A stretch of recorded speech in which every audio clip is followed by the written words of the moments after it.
大家好，又係我小甲，歡迎返到嚟我哋一個模型系列。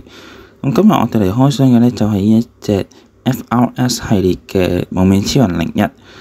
咁呢隻嘅官方售價係日元4180，咁換返港幣即係212左右。咁而佢嘅發售日期係2025年嘅1月25號。咁我哋就即刻嚟睇睇呢一隻嘅內容物啦。好，咁砌好咗啦。咁同大家嚟睇睇一隻 Zero-One 先啊。今次呢隻成隻都非常之優秀啊。係啦。首先同大家嚟睇睇可動性嘅部分。首先係頭部，左右冇問題啦。上下亦冇問題嘅。360度旋轉都冇問題嘅。然之後係手啦，大概可以舉起到90度左右啦，係啦，有雙重關節啦，兩邊一樣嘅，然之後係腳嘅部分，腳都大約可以舉起到90度左右嘅，係啦，唯一可動性比較差嘅地方就係喺一個上身嘅部分，主要係因為會有一個零件擋住咗嘅關係啦，導致到個幅度唔係好大，就會變得可動性比較差啦，係啦，跟住我哋就再嚟睇睇一個配件嘅部分，係啦。今次俾嘅配件算係比較經典嘅組合啊。包括咗幾對嘅手型啦、武器啦，以及係地台啦，係啦。我哋逐個嚟講。首先係手型嘅部分。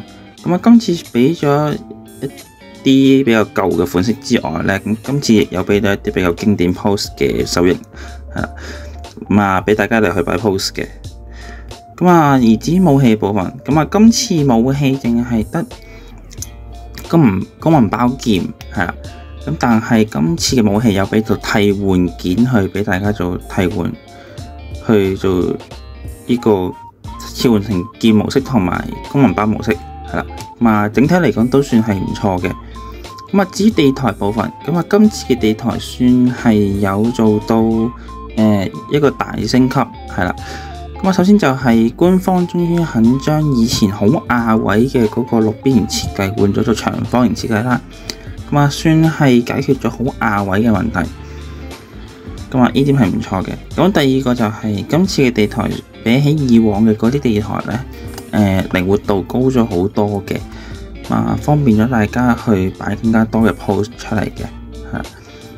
除咗呢啲基本配件之外呢，今次官方其實仲有俾到2款唔同狀態底下嘅變身道具，分別係未被使用前嘅狀態啦，同埋使用咗之後嘅狀態嘅，而且呢啲道具係可以同武器做聯動嘅，係啦。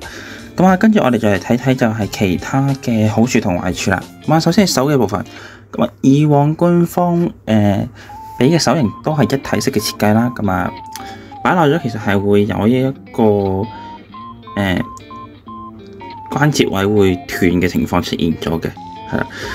但係今次官方用咗呢個連接嘅方式嚟去到做俾大家去更換個手型啦，避免咗呢種情況再出現啦。呢點係我個人覺得非常之唔錯嘅。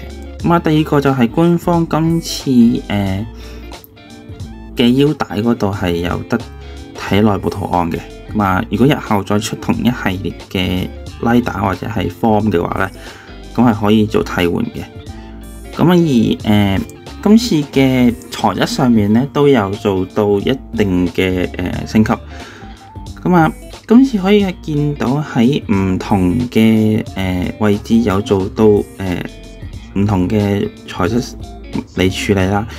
例如係最明顯係胸嗰個上身嘅位置啦，熒光黃同埋黑色用咗兩種唔同嘅質感，咁而黑色仲有另外兩款，例如喺側邊嘅腰圍嗰部分係光滑少少啦，咁但係可能上身少少嘅地方就係比較磨砂質感咁樣啦。咁有做到唔同嘅處理，咁呢點非常之好嘅。咁而比較可惜嘅係今次官方用嘅貼紙比較多，係啦，你去做點綴。咁主要分佈喺一啲紅色嘅位置啦，腰帶啦，同埋喺武器上面嘅。咁老實講，呢啲嘅貼紙貼上去之後，嗰個感覺唔係話特別好，係咁希望官方以後即係 Bandai 嗰邊可以再改善下，盡量少啲用貼紙嚟去做點綴啦。咁而今次官方亦有好貼心咁樣還原到01可以喺黑暗環境發光嘅呢個特性啦。咁呢點係非常之好嘅，係因為以往呢一個系列都係有注重還原嘅一個細節啦，咁所以有還原到呢一點係非常之好嘅，係。咁整體嚟睇啦，成個模型係非常之好啦，所有細節都有做到足俾你啦，盡量係。